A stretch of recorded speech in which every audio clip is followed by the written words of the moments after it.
I just read and read and read. I probably read 5 to 6 hours a day. I don't read as fast now as when I was younger, but I read 5 daily newspapers. I read a fair number of magazines. I read 10Ks. I read annual reports, and I read a lot of other things too. So I've always enjoyed reading. I love reading biographies. You have to understand accounting. It's the language. It's like being in a foreign country without knowing the language if you're in business and you don't understand accounting.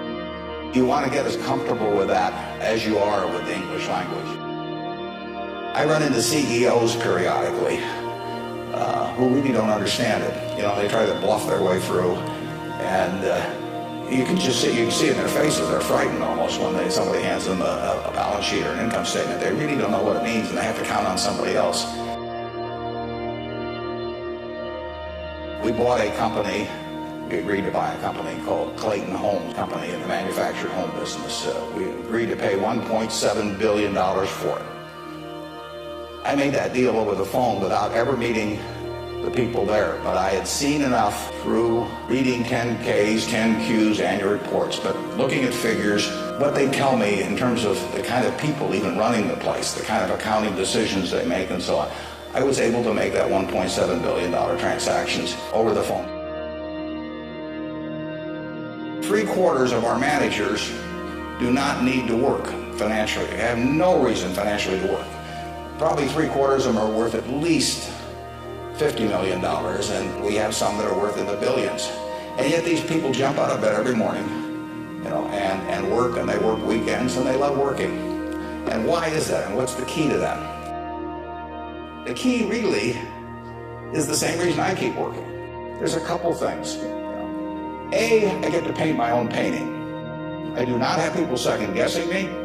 I do not have people saying, why don't you use a little more red paint than blue paint? Why don't you paint a seascape instead of a landscape? I get to do my own thing. It's a form of creativity. It's exactly like they're not doing it for the money, primarily. They're doing it because they like doing something well. And the second thing I like, frankly, is I like applause. I like appreciation. So I like having shareholders who feel good about what I've done. So those people are counting on me, and that's kind of fun to have something where you can actually deliver for other people and change their lives in positive ways. And that feeling of ownership is really extraordinary. It takes 3 qualities, essentially, to do well. It takes intelligence, it takes energy, and it takes integrity. Integrity is absolutely an option. You can choose where you stand on the integrity scale. Having the right heroes, you know, is terribly important. You know, you tell me who a 10-year-old's heroes are, and I can give you a pretty good prediction about how they're going to turn out. You want to choose your heroes very carefully, because you're going to look like them at some point. When you're a parent, you are the natural hero of your child.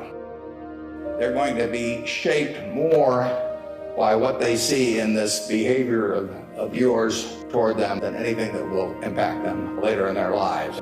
The behavior model that you take on is incredibly important. I bought my first stock in the spring of 1942. I was 11. We were losing the war at that time. The world was kind of falling apart. And I said, we're going to come out fine on the other side. And I said, buy stocks. And that day that I bought, March 11th, the Dow Jones cracked 100 on the downside. There was a 2% decline, which would be 500 points today. And the night before, on March 10th, I said to my dad, I want to go all in. I had $125, and I put every bit of it in 3 shares of City Service Preferred. I spent $114.75. If I put that 114 into the S&P 500 at that time and reinvested the dividends, think of a figure to what it would be worth today. The answer is about $400,000. If you're interested in financial matters, you got to have something to work with. I mean, I was fortunate in that respect because my dad paid for my education. So I was able to save $10,000 by the time I was 21. And, you know, that was a huge, huge head start. It's much easier to save it in those teenage years if you're lucky enough to be in a family where your parents are taking care of your financial obligations. Every dollar then is worth making $10 or $20 later on. Getting a stake early is very useful, and getting knowledge early is very useful. The economic characteristics of a business is different than predicting the fact that an industry is going to do wonderfully. Defining your circle of competence is the most important aspect of investing. It's not how large your circle is. You don't have to be an expert on everything. But knowing where the perimeter of that circle of what you know and what you don't know is, and staying inside of it, is all important. So if I understand a few things and I stick in that arena, I'll do okay. And if I don't understand something, but I get all excited about it because my neighbors are talking about it, stocks are going up and everything, I start fooling around someplace else, eventually I'll get creamed, and I should. Intrinsic value is the number that if you were all-knowing about the future and could predict all the cash a business would give you between now and Judgment Day, discounted at the proper discount rate, that number is what the intrinsic value of business is. In other words, the only reason for making an investment and laying out money now is to get more money later on, right? That's what investing is all about. Aesop said, a bird in the hand is worth two in the bush. Now that isn't quite complete, because the question is, how sure are you that there are two in the bush? And how long do you have to wait to get them out? That's all there is to investing. Now, if interest rates are 15%, roughly, you've got to get two birds out of the bush in 5 years to equal the bird in the hand. But if interest rates are 3%, and you can get two birds out in 20 years, it still makes sense to give up the bird in the hand, because it all gets back to discounting against an interest rate. GDP per capita in the 20th century in the United States went up 610%. It went up every single decade, including the decade of the 30s. So here you had 100 years when the U.S. citizenry was improving their lot decade by decade by decade. The worst decade was the First World War. Best decade was World War II, the 40s.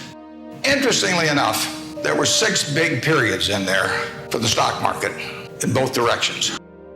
How could it be that you could have a country that was doing better and better and better and better? Every generation was living better than the one that preceded it. But you had these huge changes, big gains a few times, long periods of stagnation. The answer is that investors behave in very human ways, which is they get very excited during bull markets and they look in the rearview mirror and they say, I made money last year, I'm going to make more money this year, so this time I'll borrow. And when they look in the rearview mirror and they see a lot of money having been made in the last few years, they plow in and they just push and push and push up prices. And when they look in the rearview mirror and they see no money having been made, they just say, this is a lousy place to be. So they don't care what's going on in the underlying business. And it's astounding, but that makes for huge opportunity. Anything can happen in markets. That's why I say don't ever borrow money against securities.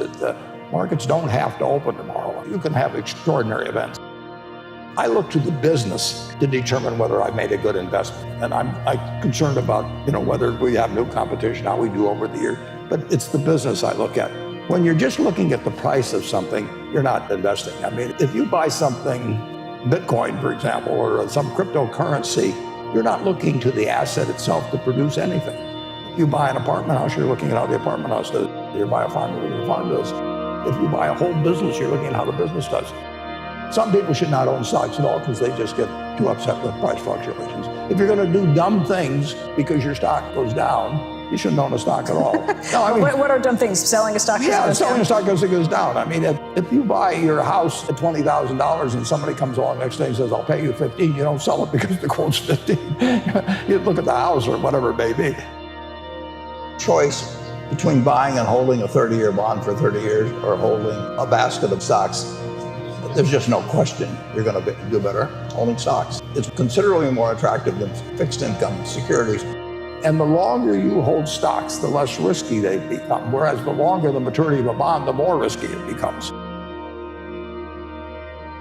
The money makes very little difference after a moderate level. We eat the same foods, that I can guarantee you, and there's no important difference in our dress, there's no important difference at all in the car we drive, there's no difference in the television set that we sit there and watch the Super Bowl on or anything. They've got air conditioning in summer and I got air conditioning, I got heat in winter, and almost everything in daily life we equate on it. Important thing, even in your work, I mean, is to an extreme extent, it seems to me, is who you do it with. If you're going to spend 8 hours a day working, the most important thing isn't how much money you make. It's how you feel during those 8 hours in terms of the people you're interacting with and how interesting what you're doing is and all of that. If you get to be 65 or 70 and later, and the people that you want to have love you actually do love you, you're a success. If you invest in yourself, nobody can take it away from you. If I gave you a car and it'd be the only car you get the rest of your life, you take care of it like you can't believe. Any scratch, you'd fix that moment, you'd read the owner's manual, you'd keep a garage, do all these things, and you get exactly one mind and one body in this world. You can't start taking care of it when you're 50. By that time, you'll have rusted out if you haven't done it. Just remember that you've just got one mind and body to get through life with and to do the most with it. Try to find your passion. May not find it the first time, but don't sleepwalk through life. Find something that you really enjoy doing if you can do it. And not everybody's lucky enough to be able to find that, but it ought to be your goal. To make $10 a week more doing something that you don't feel good about compared to something you'd feel good about, make the change. I've told students, if when they got out of school, they got a punch card with 20 punches on it, and that's all the investment decisions they got to make in their entire life, they would get very rich because they would think very hard about each one. And you don't need 20 right decisions to get very rich. 4 or 5 will probably do it over time. I am doing what I love to do with people I love, and it doesn't get any better than that.